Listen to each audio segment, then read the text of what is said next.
அனைவருக்கும் வணக்கம். நம்முடைய வாழ்க்கையில எவ்வளவு விதமான வேண்டுதல்கள் இருக்கும். அந்த வேண்டுதல்கள் எல்லாம் நிறைவேறுவதற்கு நாம் நிறைய வழிபாடு செஞ்சிருப்போம். பரிகாரம் செஞ்சிருப்போம். ஒரு சில பேருக்கு பலன் உடனடியாக கிடைத்திருக்கும்.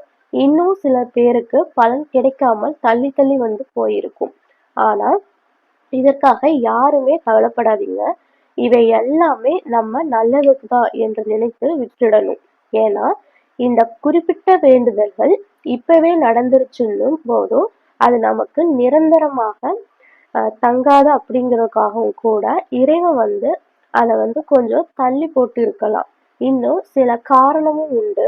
அது என்னன்னு பார்த்தீங்கன்னா நம்முடைய கர்ம வினை. நம்ம முன் ஜென்மத்துல ஏதாவது நிறைய பாவங்கள் பண்ணியிருந்தோம் அப்படின்னாலும் இப்ப நமக்கு பலன்கள் கிடைக்கிறதுல சில தடைகள் வரும். தாமதம் ஏற்படலாம். இருந்தாலும் கண்டிப்பாக உங்களுக்கான பலன் கிடைத்தேதான் தீரும் என்று கூட சொல்லலாம். சரிங்க, எது எப்படி இருந்தாலும் கேட்டதை கேட்டபடியே நடத்தி தரக்கூடிய ஒரு நேரம்னா அது பிரம்ம முகூர்த்த நேரத்தை சொல்லலாம். இந்த பிரம்ம முகூர்த்த நேரத்துல நாம என்ன கேட்டாலும் அந்த பிரபஞ்சம் ஆகட்டும், இந்த இறைவன் ஆகட்டும் கொடுத்தே தீருவாங்க அப்படின்னு சொல்லலாம். இந்த பிரம்ம முகூர்த்த நேரம்ங்கிறது பொதுவா அதிகாலை 3 மணியில இருந்து 5:30 மணி வரையிலும் சொல்லலாம். அது போல ஒரு 4:30 மணியிலிருந்து ஒரு 6 மணி வரையும் நம்ம சொல்லலாம். பொதுவா நீங்க சூரியன் உதயமாகின்றதற்கு ஒரு அரை மணி நேரம் முன்னாடி வரையும் எடுத்துக்கலாம் இந்த பிரம்ம முகூர்த்த நேரத்தை. இந்த நேரத்துல நாம முகம், கை, கால் எல்லாம் கழுவிட்டு வீட்டு பூஜை அறையில ஒரு தீபம் ஏத்தி வச்சுட்டு நம்முடைய கோரிக்கையை முன்வைக்கும் போது கண்டிப்பாக அது நிறைவேறும். ஏன்னா இந்த பிரம்ம முகூர்த்த நேரம் நிறைய பேர் வாழ்க்கையில நிச்சயம் வெற்றி அடைந்திருக்காங்க. நல்ல முறையில அவங்களுடைய வாழ்க்கை தரம் உயர்ந்ததாகவும் சொல்வதுண்டு. அந்த வகையில பிரம்ம முகூர்த்தத்துக்கு இவ்வளவு சக்தி இருக்கிறது அப்படிங்கும் போதும் இந்த முறை நமக்கு பங்குனி மாதத்துல இந்த மார்ச் மாதத்தில் அபிஜித் நட்சத்திரம் இதே நேரத்துல வந்திருக்குங்க. ஏற்கனவே இந்த ஒரு ஸ்பெஷலான ஒரு டைம் பத்தி நம்மள பலருக்கும் தெரியும். இது ஒரு வெற்றிக்குரிய நட்சத்திரம் என்றும் 28வது நட்சத்திரமா இருக்கக்கூடியதுதான் இந்த அபிஜித் நட்சத்திரம். நாம இந்த நட்சத்திர நேரத்துல என்ன செய்தாலும் பலன் கிடைக்கும். அப்படிங்கிறதுனாலதான் கிருஷ்ண பகவான் இத தன்னுடைய தலையில இருக்கின்ற மயில் இறகுல மறைத்து வச்சிருந்தாரு. அதற்கு பிறகு இந்த உத்திராட நட்சத்திரத்திற்கும் திருவோண நட்சத்திரத்திற்கும் இடையில இதுல 12 நிமிடம் மற்றும் அதுல ஒரு 12 நிமிடம் என்று டைம் கொடுத்தா நமக்கு தெரியும். ஏன்னா இதற்கு முன்னாடி உள்ள நிறைய பதிவுகள்ல நம்ம பார்த்திருப்போம்.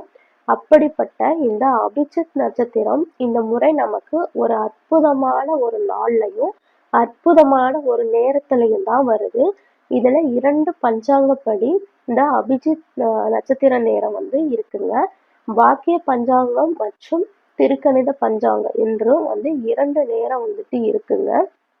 முதல்ல வாக்கிய பஞ்சாங்கம் படி நமக்கு மார்ச் மாதம் 15ஆம் தேதி பங்குனி மாதத்தின் முதல் தேதி ஞாயிற்றுக்கிழமை அன்று அதிகாலை, அதுவும் பிரம்ம முகூர்த்த நேரத்துல 3 மணி 47 நிமிஷத்துல இருந்து 4 மணி 11 நிமிஷம் வரைக்கும் இருக்கின்றது.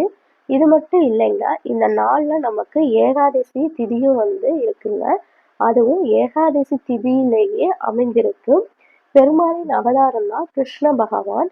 அதனால ஒரு பவர்ஃபுல்லான ஒரு நாள் என்றே கூட சொல்லலாம். அதுவும் பங்குனி முதல் நாளும் கூட அமைஞ்சிருக்கு.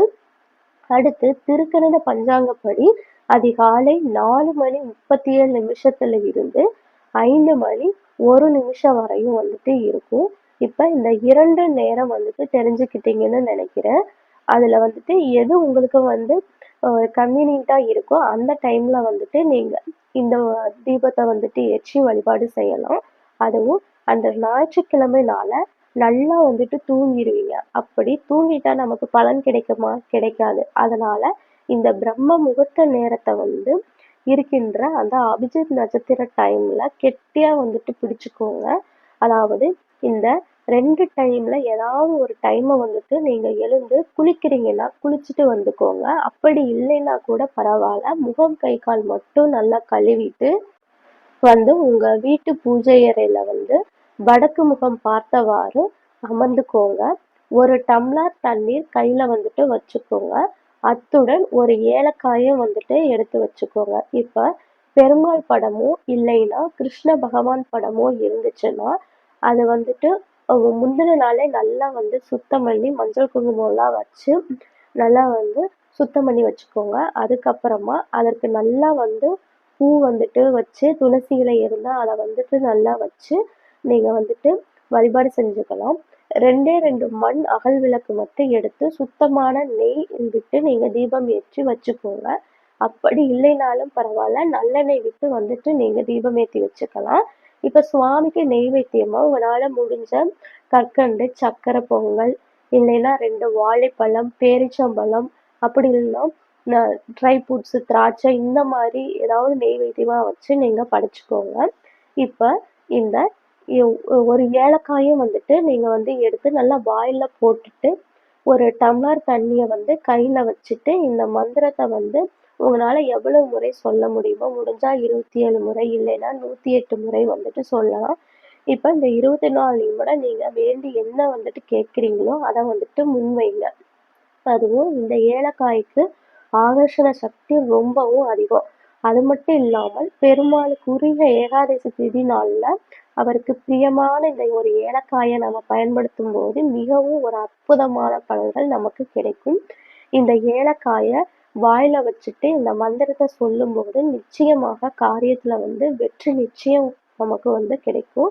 அது என்ன மந்திரம்னா, ஓம் க்ளீம் கிருஷ்ணாய நமக, ஓம் க்ளீம் கிருஷ்ணாய நமக, ஓம் க்ளீம் கிருஷ்ணாய நமக. இதுதாங்க. இத நீங்க இந்த 24 நிமிடம் தொடர்ந்து சொல்லும்போது நமக்கு நம்ம வேண்டி கேட்டதை அப்படியே நடத்தி கொடுத்துருவாரு கிருஷ்ண பகவான். இப்ப பெண்கள் வந்து மாதவிடாய் காலத்துல என்ன செய்வதுன்னா, நீங்க ஒரு ஹால்ல அமர்ந்து வடக்கு திசை நோக்கி வந்துட்டு அமர்ந்துக்கோங்க. இந்த 24 நிமிடங்கள் மனதார வேண்டி இந்த மந்திரத்தை சொல்லுங்க. அதில் எந்த ஒரு தவறுமே வந்துட்டு கிடையாது. இப்ப நீங்க என்ன மந்திரம் எல்லாம் வந்துட்டு உங்களுக்கு தெரியுதோ அது எல்லாமே வந்துட்டு சொல்லிட்டு உங்க வாயில இருக்க ஏலக்காயை வந்து ஆகர்ஷணம் வந்துட்டு பண்ணி வச்சுக்கணும். நீங்க என்ன மந்திரம் சொல்றீங்களோ அந்த மந்திரத்தை வந்துட்டு அப்படியே அந்த ஏலக்காய் வந்து ஆகர்ஷணம் பண்ணி வச்சுக்கும். அதே போன்று உங்க கையில் இருக்கின்ற அந்த 1 டம்ளர் தண்ணியும் வந்து நல்லா உத்திரிச்சு வந்து வச்சுக்கும் அந்த மந்திரத்தை. இப்ப இந்த 24 நிமிடம் முடிந்த பிறகு நல்லா நீங்க ஏலக்காயை மென்று அதை சாறு குடிக்கிறீங்கனாலும் குடிச்சுக்கலாம். அப்படியே ஃபுல்லா வந்துட்டு சாப்பிட முடிஞ்சாலும் வந்துட்டு சாப்பிட்டுக்கலாம். அது கூடவே அந்த 1 டம்ளர் தண்ணியும் வந்து கொஞ்சம் கொஞ்சமா அப்படியே உள்ள வந்து குடிச்சுக்கோங்க. இந்த நேரத்துல நீங்க அடுத்தவங்களுக்காகவும் வேண்டிக்கிறதும் நல்ல ஒரு பலனைத்தான் வந்துட்டு கொடுக்கும். அதனால எல்லாருமே வந்து பிரம்ம முகூர்த்த நேரத்துல, அதுவும் ஏகாதசி திதியில வரக்கூடிய அந்த அபிஜித் நட்சத்திரத்தை தவறவே விட்டுடாதீங்க. இந்த பதிவு பிடிச்சிருந்தா லைக் பண்ணுங்க. மேலும் உங்க ஃப்ரெண்ட்ஸ்க்கும் வந்துட்டு ஷேர் பண்ணி விடுங்க. அடுத்த ஒரு பதிவில் சந்திக்கும் வரை நன்றி, வணக்கம்.